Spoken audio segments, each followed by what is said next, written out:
of our correspondents across North America. Thomas Likeness in Edmonton, Alberta. Canada may ban some international flights from countries with a high COVID infection rate. Carlo Valdez in Union Township reports about New Jersey four-year public colleges and universities to offer a tuition-free program. Joyanne Andres in Uniondale reports about New York raising its capacity limits for movie theaters, museums, large-scale arenas, and event venues. Andre Rio, California. My Health LA now available to residents in need of no-cost medical care. And JP Era in Sacramento tells us about Yosemite National Park to limit the number of visitors for summer season due to COVID-19. And for business news, Bobby Soriano reports about Apple announcing its next generation products, economic reopenings causing a jump in global emissions, and today's major earnings reports. And for ABC Sports, Tenny Sumagi in New York. Steph Curry extends explosive scoring streak to 11 games, and Mike Conley and Rudy Gobert return to the Jazz lineup. And plus, for tonight's round table, April 20th is National Lookalike Day. Let's talk about who you remind people of. Our coverage begins now. For tonight's top story, former Minneapolis police officer Derek Chauvin is found guilty by the jury on all counts, including second-degree murder in the death of George Floyd. Judge Peter Cahill reads the verdict after the jury deliberated for less than 2 days at the end of a 3-week trial. We, the jury, in the above entitled matter as to count 1, unintentional second-degree murder while committing a felony, find the defendant guilty. This verdict agreed to this 20th day of April 2021 at 1:44 p.m. Signed, juror foreperson, juror number 19. Same caption, verdict count 2. We, the jury, in the above entitled matter as to count 2, third-degree murder, perpetrating an eminently dangerous act, find the defendant guilty. This verdict agreed to this 20th day of April 2021 at 1:45 p.m. Signed by jury foreperson, juror number 19. Same caption, verdict count 3. We, the jury, in the above entitled matter as to count 3, second-degree manslaughter, culpable negligence, creating an unreasonable risk, find the defendant guilty. This verdict agreed to this 20th day of April 2021 at 1:45 p.m. A racially diverse jury of 7 women and 5 men in the Midwestern city of Minneapolis took less than 2 days at the end of a 3-week trial to find the white officer guilty in unanimous decisions on all 3 charges he faced.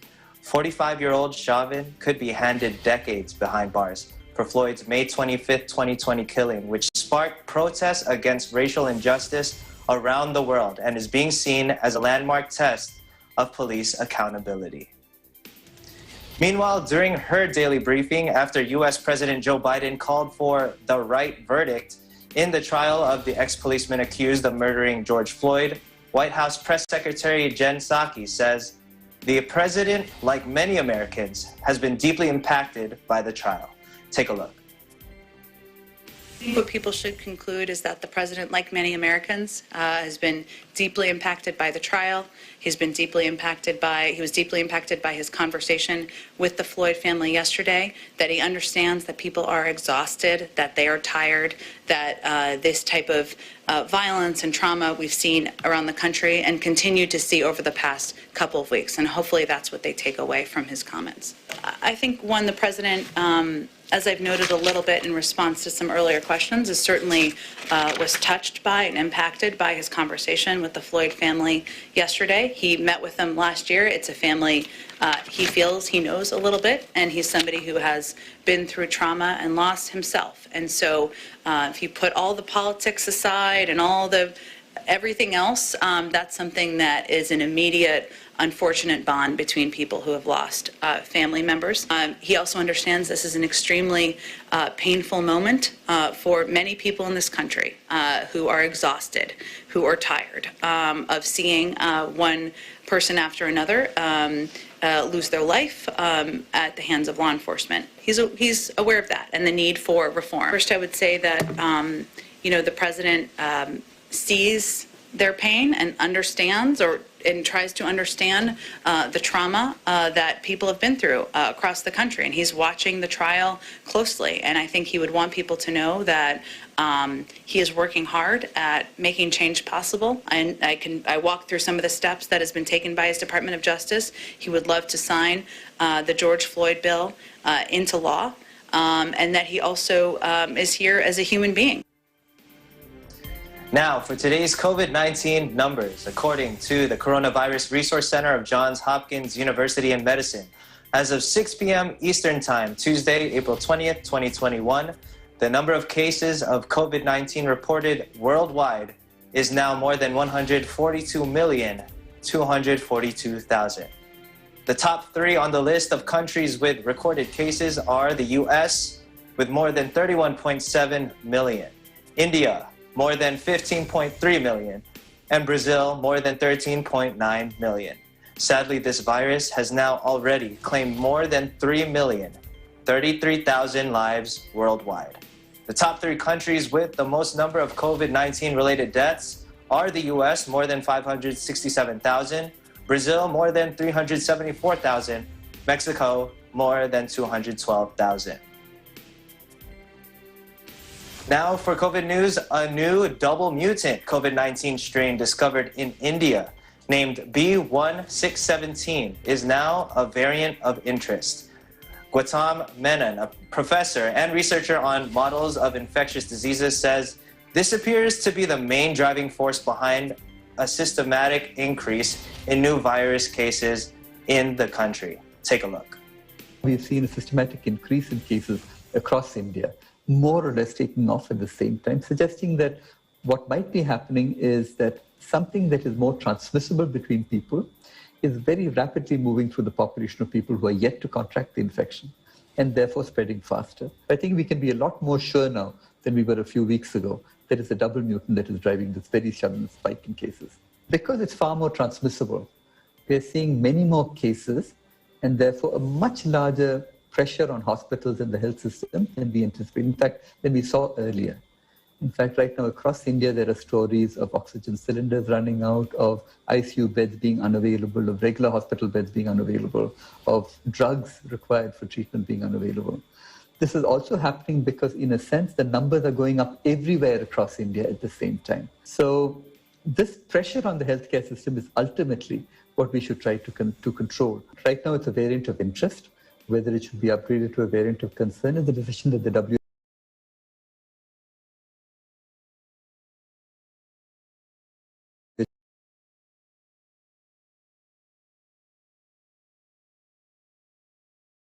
will have to. Then with new variants that seem to be more transmissible, that are they different in some way that might have mortality or the infection fatality ratios associated with that variant. And that's something that we need to settle. And I assume that this decision regarding its import will be made in the next few days. So the only long-term solution to COVID-19 is to vaccinate as many people as possible. Given that, it's good also to have a large basket of different vaccines, because as variants changes introduced into the population, some may just invariably wind up working better against than others. And it would be good to have a range of vaccines which we could use again on our population, so that some level of protection is almost always guaranteed. The World Health Organization and governments around the world are monitoring its behavior as concern grows over the variant. As the Colombian city battles a third wave of the coronavirus pandemic, Mayor Claudia Lopez says 8 million inhabitants of Bogota are put under strict lockdown from Saturday to Monday. In a statement, the mayor warns a third wave of COVID-19 had already started, and it depends on the people's behavior whether they could get it under control, adding that the restrictions could be extended next week. The measures are in addition to night curfews imposed the day before by the government that cover 7 million people in the cities of Medellin, Cali, Barranquilla, and where the health system is overwhelmed by the virus. Since the end of March, Colombian authorities have imposed and tightened nighttime restrictions in an effort to stop a new outbreak. However, infections and deaths have continued to rise, and there is concern about the effect of the Easter holidays, traditionally a popular time to travel in Colombia. The South American country has so far administered at least one dose of COVID-19 vaccine to 2.4 million of its 50 million inhabitants. Colombia has the second most cases in Latin America at more than 2.4 million behind Brazil, and the third most deaths, which is at 64,293 after its giant neighbor and Mexico. Variety's chief film critic Peter de Bruges says in a pandemic year when nobody has seen the movies nominated, the Oscars ceremony ought to be experimental. He says whatever happens, the ratings will probably be very low because of how people's film watching experience has changed. Take a look. You might have noticed that there are no studio movies in the mix this year. There are no blockbusters. There may not even be any films that you've heard of nominated for Oscars. Netflix movies, small independent films, things that were put out straight to streaming, they ended up qualifying for Oscars. So to me, the obvious difference is that the smaller films are being recognized. This is a year when the ratings are going to be way, way down. Why? It's because nobody's seen these movies. This has been a year in which people experienced all of their film watching in a totally different way, watching older movies from their DVD collection, watching things on Netflix, binging on TV series, and not looking at because the movies you go out to on a Friday night weren't there to go out to. Trying to predict this year also what the show itself is going to look like is kind of a tricky thing, partly because they're still figuring it out. What we do know is they want to have as many people there in person as possible, and yet even that's something that's kind of being invented, where there will be a British theater where some of the nominees will be able to attend. They want to avoid the thing where people accept by Zoom. It's a year in which you can be kind of interesting and experimental. I'm not sure if that's the right answer or not, because at the end of the day, the Academy is going to have to answer the next morning, why the ratings were so low as they were. And hopefully it's not because they did something stupid with the design of the show. Up next, reports from Edmonton, Alberta, New Jersey, and New York, when Eagle News America continues.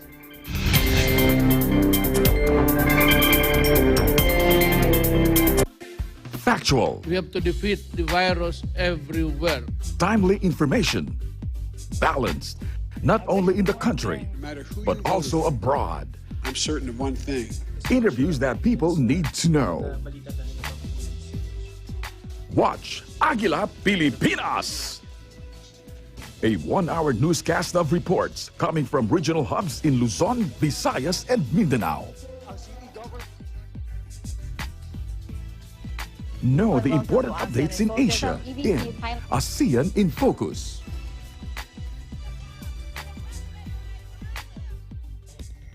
Track the latest stories in the provinces in Aguila Provincia.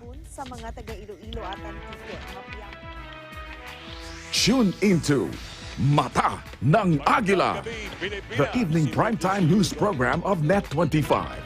Balanced and objective, Mata ng Aguila covers national and international issues, tackles news on business, health, technology, entertainment, sports, and human interest features at current events. And Eagle News International delivers the latest global reports, impartial, accessible, and up-to-date. It brings to fore EBC's rich international scope and access to valuable information streams. Well, thank you to thank our health outdoor.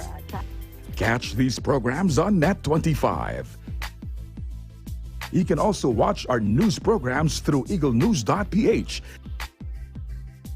and Eagle News Facebook page and YouTube channel.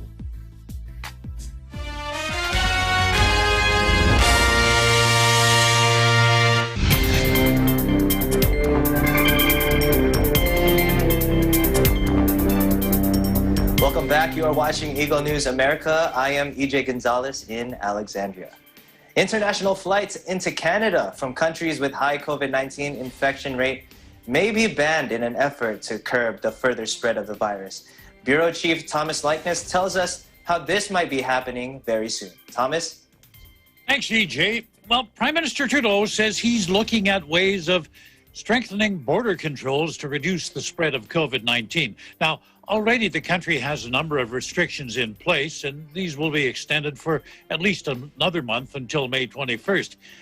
But Trudeau says the variants have him concerned, and he doesn't want to see them migrating from other places. Asked our officials to look carefully at, for example, what the UK has done very recently on suspending flights from India, what more can and should be done to ensure that we are not getting cases in from overseas. Trudeau says international travel accounts for less than 2% of all cases in Canada, and he credits existing restrictions for keeping that number low. The measures that we have put in place are limiting significantly and severely the importation of travel-related cases, but we will continue to look at the best science and the best measures that we can do to make sure that the borders continue to be a protection against spread of variants and COVID-19 inside of Canada. Now, the Prime Minister, on another issue, says he's become eligible for the COVID-19. He says he previously said he would not push his way to the front of the line. My intention has been, as I've said many times, to get vaccinated as quickly as my turn comes up. With the news that AstraZeneca is now available for 40 and up in Ontario, my office and I are busy trying to book appointments, and we will be sure to invite everyone along to help encourage others to get vaccinated as quickly as possible. I'm looking forward to that happening, and we'll let you know as soon as we've concretized the plans for that. Trudeau's willingness to take the AstraZeneca vaccine may spur others to do the same. Now, as we've told you in past broadcasts, a majority of Canadians waiting to be vaccinated have expressed some hesitancy about the inoculant, well, because of its side effects and, of course, questions about its effectiveness. With the Prime Minister showing confidence in AstraZeneca, health officials are hoping to see more people booking appointments to receive it. In Edmonton, Canada, Thomas I. Likeness, Eagle News. We live in interesting times. Back to you, EJ. Thanks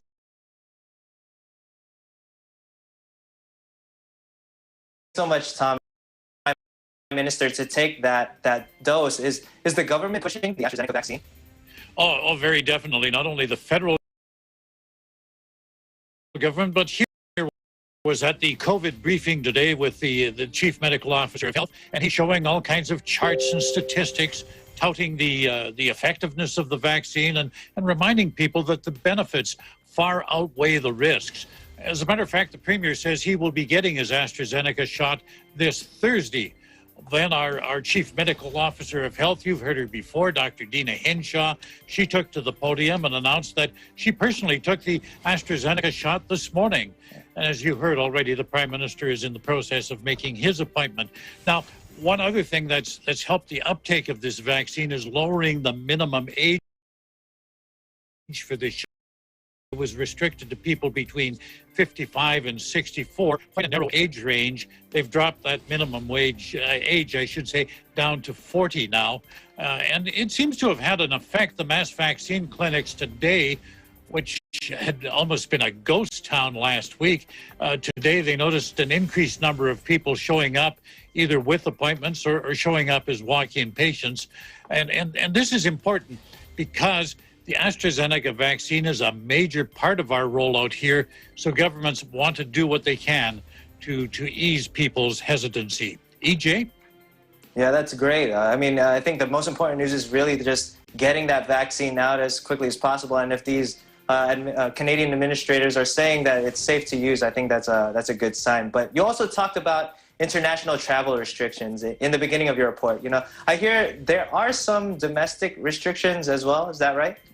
Yeah, there's a couple of provinces that have basically pulled out pulled in the welcome mat and said, "Don't come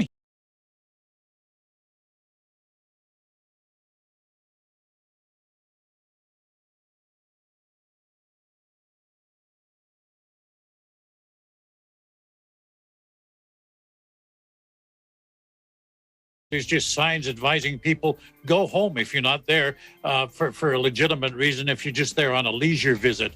But the province will be doing random roadside check stops on highways, much like what they do for impaired driving. People who are in violation could face a fairly hefty fine. And as well, in BC, hotel operators are being told not to rent rooms to people from outside of their service area, because people in the province, as well as those outside of the province, are being discouraged from leisure travel. People living in British Columbia are told, remain in your health authority district, do not travel anywhere else, do not passcode, do not collect $200. BJ? Oh man, I was actually looking forward to visiting you, Tom. You know, it's already tough for us international folks, but vacancy sign goes out. The Premier was on the air today pleading with people, limit your social contacts. Just let's do this for another 4 or 5 weeks, and then maybe we'll have enough people vaccinated and be over it. It is really a much different situation here than what you've got in America, and a large part of that is due. You've made a lot of progress in immunizing your population. You're far ahead of what we've been able to do here. And to make matters worse, because we don't have as many people vaccinated, those more contagious variants, they're having a field day. They're spreading like wildfire. EJ? Yeah, it's tough. Well, thank you for your report, Tom Cruise. I mean, Thomas Likeness. Sorry, you just reminded me of him. But yeah, so hopefully stick around at the end of the show. I think you look like Tom Cruise, but we'll get your takes on who others might think you look alike. So just stay tuned. Thanks for your report, Thomas. Thank you, EJ, and take care. All right, so attention students, four-year colleges and universities in New Jersey are to offer a tuition-free program for 2 years. How? Well, Bureau Chief Carlo Valdez has the details. Thanks, EJ. Governor Murphy held a roundtable discussion with college students, elected officials, and university presidents to showcase the $50 million investment in the fiscal year 2022 budget proposal for the Garden State Guarantee Initiative. Governor Murphy said, "Since day one, we've taken meaningful steps toward addressing college affordability and attainability for students at all income levels. With the Garden State Guarantee Initiative, we're making another critical investment to ensure that every student has access to an affordable, high-quality post-secondary education, which in return will create a highly skilled workforce and a stronger, fairer, and more resilient economy." Dr. Brian Bridges, the Secretary of Higher Education, also said, "We owe it to our students to provide free college benefits that will improve their social mobility and our state's overall financial health as we build long-term economic resiliency." And as for coronavirus stats and numbers, New Jersey reports of 2,393 new positive PCR tests, pushing the total to 862,811. Sadly, New Jersey is reporting 40 new confirmed deaths, pushing the total to 22,614 lives lost. In Union Township, New Jersey, Carlo Valdez, Eagle News, we live in interesting times. Back to you, EJ. Thanks so much for your report, Carlo. Now, capacity limits for several public venues in New York are being increased as the state welcomes spring. In Uniondale, Eagle News correspondent Joy Ann Andres reports. New York Governor Andrew Cuomo said, "Spring is here, we're reopening. We're not just building back New York, we're building it back better than ever before." He announced new capacity limits for movie theaters and other low-risk indoor and outdoor entertainment to start on April 26th, and for large-scale arenas and event venues on May 19th. Museum and zoo capacity will be raised to 50% starting next Monday. The weather is nice. We have magnificent zoos in this state.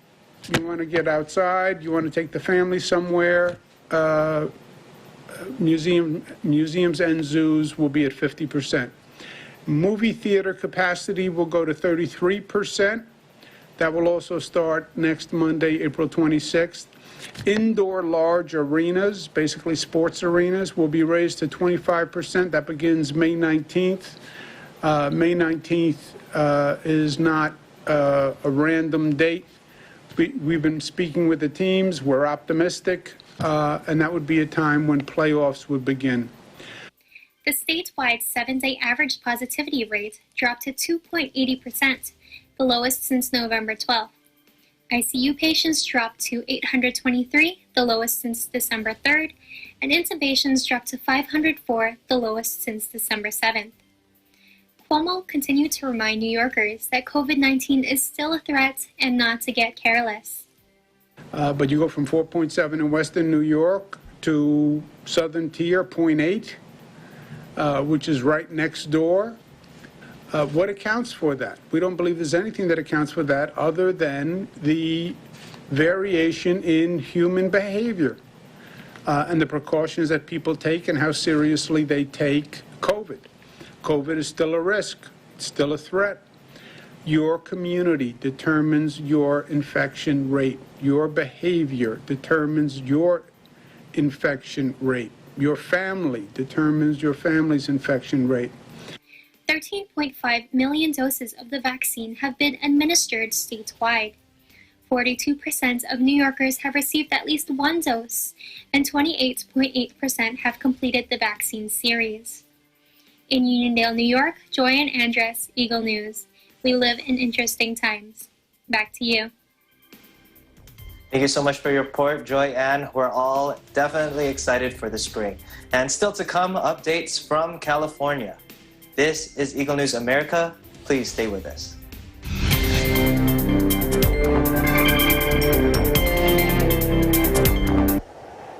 Innovation, digital disruption, globalization. Startups, micro, small, and medium enterprises, as well as large corporations, all face interesting challenges in the market today. Peek into the world of exciting opportunities and partnerships to drive growth with the latest business news and information. We are open for business. Your weekly dose of entrepreneurial inspiration to update you on the latest developments in the world of business. Get up close and personal with CEOs and thought leaders to help you discover valuable insights. Sharpen your instincts for smart decision-making with the latest markets and economic trends, disruptive ideas, global innovation, social entrepreneurship, and other leading-edge business ideas. Join the conversations to create a more vibrant environment for entrepreneurship. Catch Open for Business, from vision to action.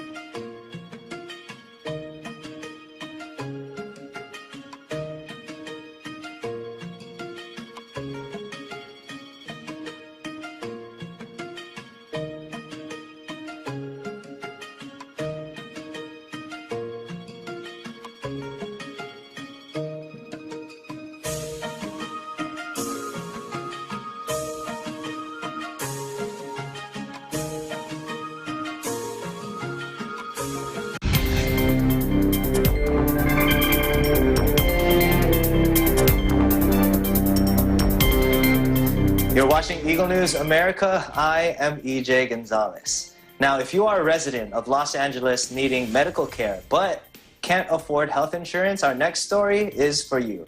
In Panorama City, Andre Reotutar reports. Andre? Thank you, EJ. With the unprecedented events that took place this past year, one of the many things made evident was the importance of healthcare access. My Health LA is a healthcare program funded by the Los Angeles County Department of Health Services that is offered free of any cost to Angelenos that are not able to afford on their own due to their lower income, have no coverage of health insurance, or not eligible for Medi-Cal or other public health insurances. established in 2014, My Health LA presently covers about 140,000 residents in the county. Qualifications for this no-cost healthcare program include being at least 26 years of age and cannot obtain health insurance coverage. In addition, those covered under My Health LA will need to have their primary care at community clinics and specialized care, including emergency and urgent care services at county health services, clinics, and hospitals. With this program, participants can also receive free medications, mental health care, and substance use disorder treatments. For more information on My Health LA, please visit dhs.lacounty.gov/MHLA or call 1-844-744-6452. In Panorama City, California, on a Reopenings Eagle News, we live in interesting times. Back to you, EJ. Thanks so much, Andre. Now, it seems like there's a lot of benefits for My Health LA. So how can a person enroll for it? Well, one can enroll in MHLA by visiting a My Health LA clinic. To find the nearest clinic, Angelinos can go online at the said website to find a map and list of the various MHLA clinics or call the clinic in advance to schedule an appointment to enroll. The requirements when applying for this program are a personal identification like ID, such as a driver's license or passport, proof that you reside in LA County, like a recent utility bill or a California driver's license showing your residential address, and a document showing your wages or income, like a current pay stub or tax return. EJ?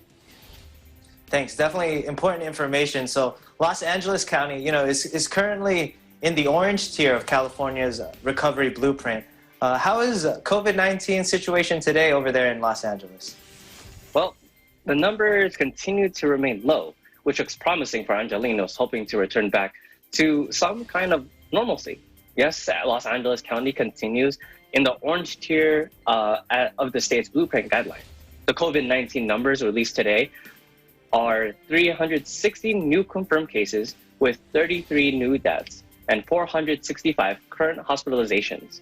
In order for the county to move down to the least restrictive yellow tier, the COVID-19 adjusted case rate must be fewer than 2 new cases per 100,000 residents, which is a test positive rate below 2%. EJ? Gotcha. So what is the current adjusted COVID-19 case rate for Los Angeles County? So residents are informed of where the county stands in reaching that yellow tier. Well, according to the numbers just given by the state today, Los Angeles County's adjusted COVID-19 case rate is currently 2.7 new cases per 100,000 residents, a decrease from the previous 3.2 new cases per 100,000 residents. And the current test positivity rate is at 1.2%, decreasing from 1.5%. If the county keeps this steady decrease and progress, Los Angeles County may be able to reach the least restrictive yellow tier by June 15, which California plans to fully reopen. EJ? Awesome news. Thank you so much, Andre. Now, I hope you stick around because at the end, I want to hear what others are comparing, who others are comparing you to and who your lookalike is. So hope to talk to you later on in the show. Now, planning a visit to Yosemite this summer? Well, you will have to make a reservation. Yes, a reservation, because the number of visitors of this national park is limited this season due to the COVID-19 spread. In Sacramento, JP Era files this report. More and more people are now eligible to receive vaccines. Just recently, people ages 16 years and older became eligible to receive a vaccine. Although being vaccinated is proven to minimize the effects of COVID, it is still advised to uphold the guidelines outlined by the CDC to keep yourself and those around you safe. Yosemite National Park intends to do just that by limiting the amount of visitors for the upcoming summer season. With some businesses being closed for over a year now, people have had to find other things to do in their lives that didn't involve being inside a building with so many other people. Some people may have started new hobbies that involve being outdoors more and being surrounded by nature. With summer coming up, national parks usually see an uptick of visitors compared to other seasons. Since people have been cooped up indoors for so long, national parks are a popular spot for those looking to get a literal breath of fresh air. Although we are still in this pandemic, Yosemite National Park is already preparing for the summer season and the probability of more visitors. At the start of summer, on May 21st, visitors will need to have a reservation to be able to visit the park. Making reservations for the summer season will open starting tomorrow and are required through September 30th or until the conditions of the pandemic improve. This plan is in place to be able to help keep everyone safe while still allowing people to access the park. While conditions seem to be getting better and more people are being vaccinated, it is still prudent that we are keeping our community safe. Yosemite National Park, while still allowing people to visit, is applying this limitation for the summer season to ensure that everyone who visits the park is protected from the virus. During these times, please continue to take care of yourselves and each other. In Sacramento, JP Era, Eagle News, we live in interesting times. Thanks, JP.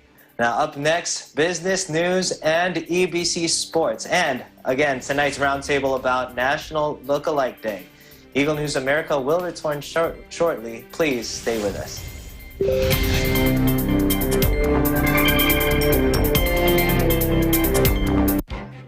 Events happen around us all the time. In our community, in our country, around the world. Events that affect people, move communities, or simply inspire us. Interesting events that people need to know. In these interesting times, we continue to be a competent partner in delivering news about these events. Fast, accurate, balanced. Eagle News, because we live in interesting times.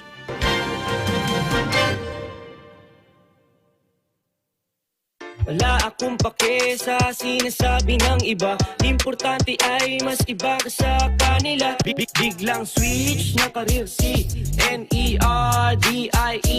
Pag ako nag-hit, napakalit. Marami na sa akin ang magbibigay ng beat. Hi guys! Ako nga pala si Jassel Valenca. Abangan nyo po ako bilang guest performer po sa Letters in the Music sa darating na Sabado, April 24, 1 to 2 p.m. And syempre mapapanood nyo lamang po yan sa Net25. See you po!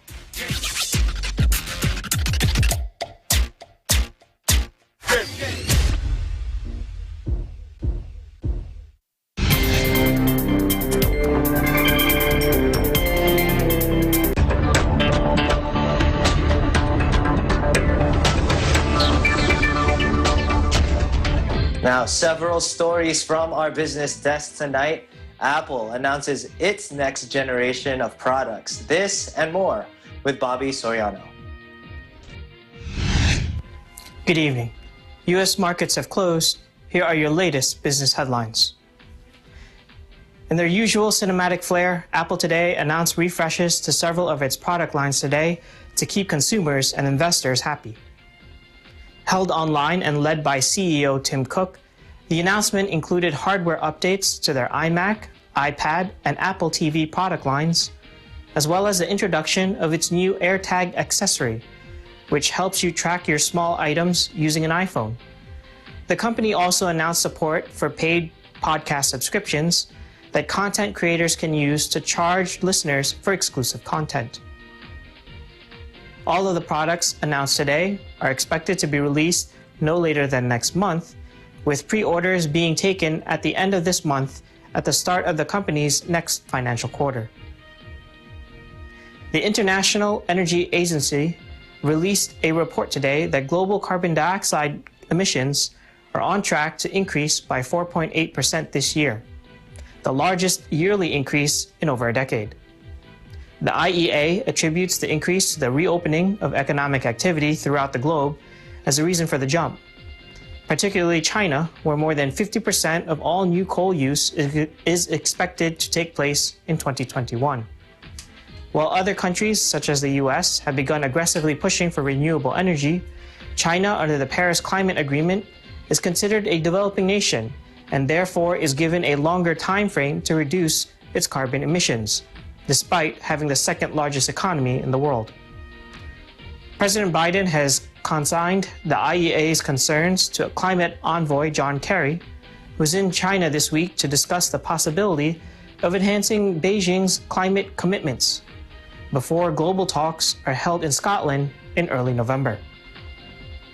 Finally, we take a quick peek at earnings announcements today, with several big names reporting. This morning, Johnson & Johnson beat expectations with their vaccine contributing over $100 million to the company's sales last quarter. But future performance is now in question, as several countries have recommended a pause in its use due to side effect concerns. Weapons maker Lockheed Martin also beat analyst expectations, powered by stronger sales in its helicopters and ships, and further increased its revenue outlook for 2021 on reports that the Biden administration will not decrease the Pentagon's budget this year. After the closing bell, Netflix reported an earnings and revenue beat. However, the stock price came under heavy selling pressure due to a significantly lower than expected number of added subscribers for last quarter, with a reported 3.98 million added subscribers versus an expected 6.4 million.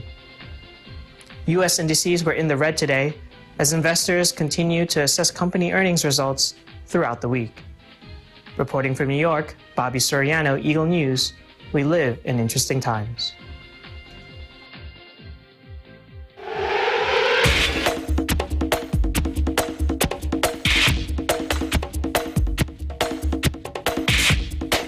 And now for NBA news. Steph Curry stays hot from the field and puts up another monster game for the Golden State Warriors and has currently overthrown Bradley Beal and sits in first place in the scoring title race. Here's Tenny Sumagi with the details. Tenny? Thanks, EJ. Monday night, the Curry brothers, Steph and Seth, faced off in the city of brotherly love, where the elder Curry, Steph, went on another scoring spree with 49 points, including 10 from downtown in the Warriors' win over the Sixers. Steph continues to be a scoring assassin, and Joel Embiid applauded the Warriors' guards' performances. This streak, I'm obviously aware, but it's you don't put too much pressure on yourself. You just play basketball. I think for the first time in that third quarter, I started to press a little bit down the stretch, and they started to pick up the intensity on the ball and rushed a couple shots. But for the most part, I've just settled into just having fun, you know, being aggressive, obviously, but kind of letting the game come to you. And for me, that looks a certain type of way, but I'm having a blast out there just playing basketball, and it's obviously working. He's been unreal lately, and he's been doing a good job of just going out there and just dominating every single game, and that's good for his team. So, like I said, he's been unreal. Even without Donovan Mitchell, the Utah Jazz continue to stay atop of the Western Conference, beating the LA Lakers at Staples Center. Mike Conley and Rudy Gobert returned to the lineup, and Gobert looked sharp, recording a double-double, and shut down Lakers' Andre Drummond to 8 points on 3 for 12 shooting. Rudy did what he does. He protected the rim and did a great job of staying spaced. I think our spacing tonight was as good as it's been in a long time. And as a result, you saw the ball move. And I don't know how many assists we had, but it seemed like the ball was pinging around. And, that's a good formula for us. It's just about getting better. Obviously, they had, they lost the two best players for a long period of time. Luckily, we didn't. But for us, it's, who we play, no matter who we play, we take the challenge and, we try to get better every night and obviously win the game. We know that when we're going to meet them, if we meet them in the playoffs, it's probably going to be a different team for sure. And that's a wrap for today's NBA News. In New York, Tenny Sumagi, Eagle News. We live in interesting times. Back to you, EJ.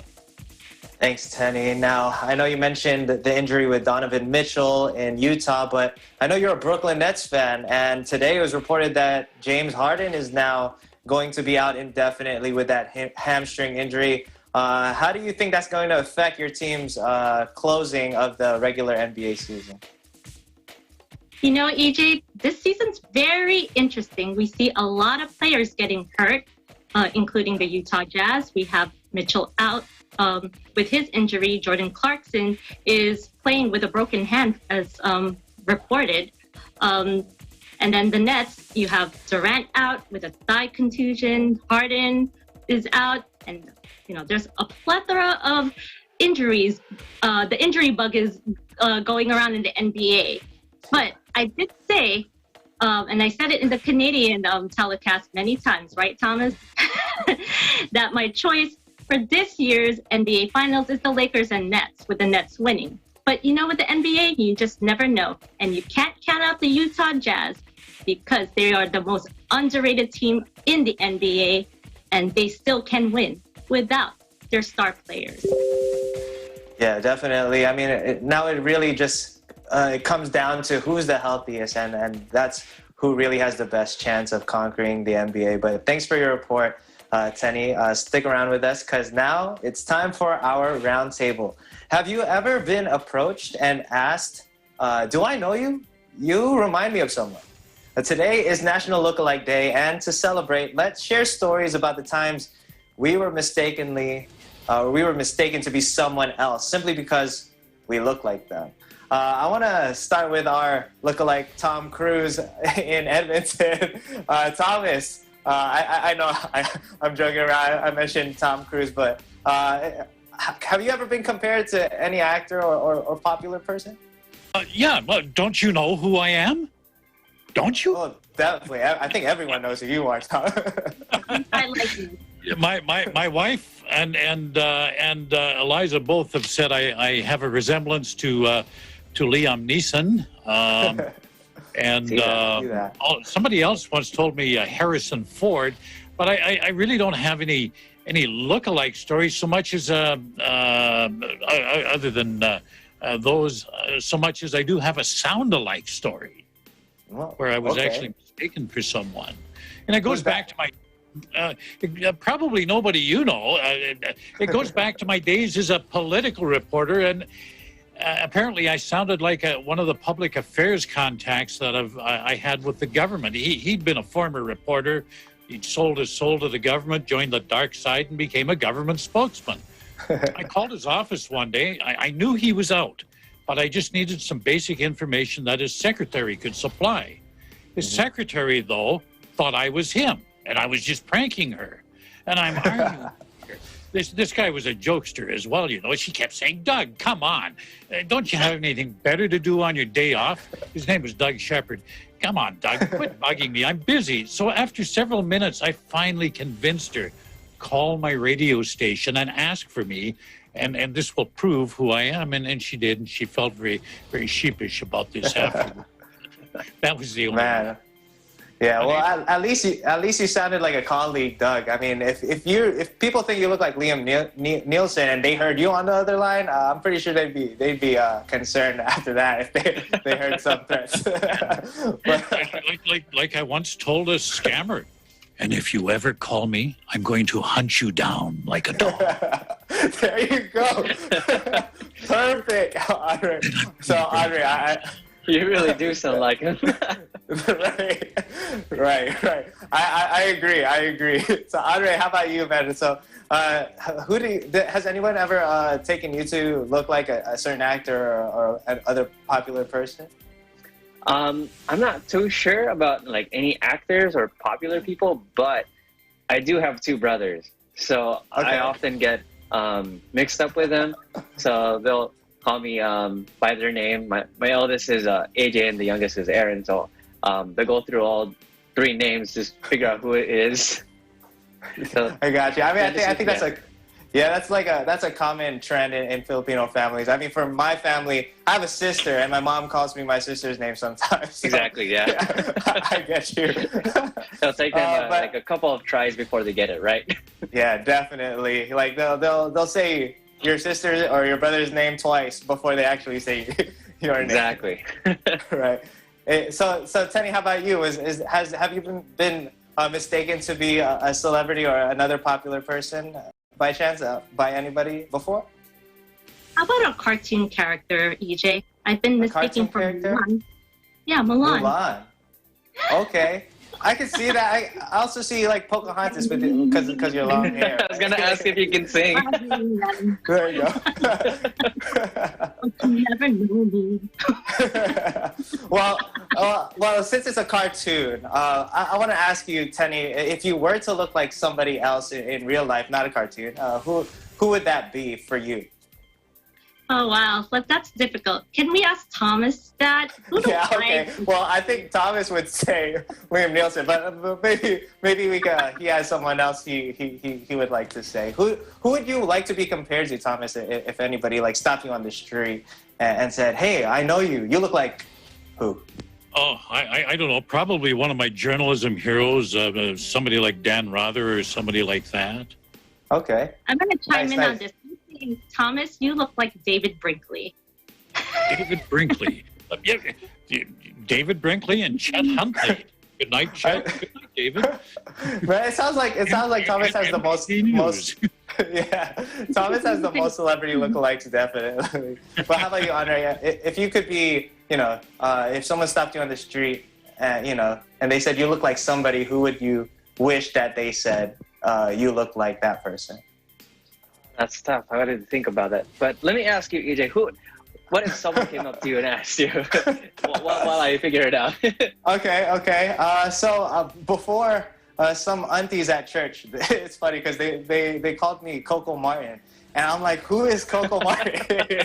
So, but I'm sure a lot of every time they said that, all the aunties would laugh and, it'd be funny. But I've also gotten, I don't know if you guys watch America's Best Dance Crew. So Real Crew was one of the crews back in the day. Some of my friends used to say that I look like Brian Puspos, and I wish that were true, but that would be cool if someone actually did think I was Brian Puspos, and then I would just, hit a wave and then do a moonwalk or something. But, so did you have time to think of who you would like to be compared to, Andre? Being compared to, trying to think about it. I'm really not too sure. I guess someone with like, guess who was other Filipino? I guess maybe a slightly darker version of Coco Martin. All right, that's fair. That's fine.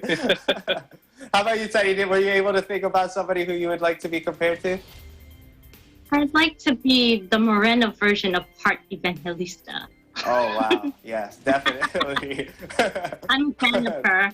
I watch her YouTube channel at least once a week. Yeah, my wife is a big fan of hers as well. And, when I was growing up, she was one of the actresses that I thought was pretty too when I was growing up. Man, it's crazy because when you think about celebrities, the one person that comes to mind for me personally, right, is my dad. Because every time we watched America's Best Dance Crew, the host of that show was Mario Lopez. And my dad would be like, oh, look, it's Mario Lopez. And my mom would make so much fun of him because it sounded like he was kind of heart-throbbing over Mario Lopez. But who wouldn't, man? That guy has the most perfect dimples on TV. So I think later, EJ. What was that? 8 weeks later, Saved by the Bell. Exactly. It's a classic. It's a classic. Yeah. Well, you know what?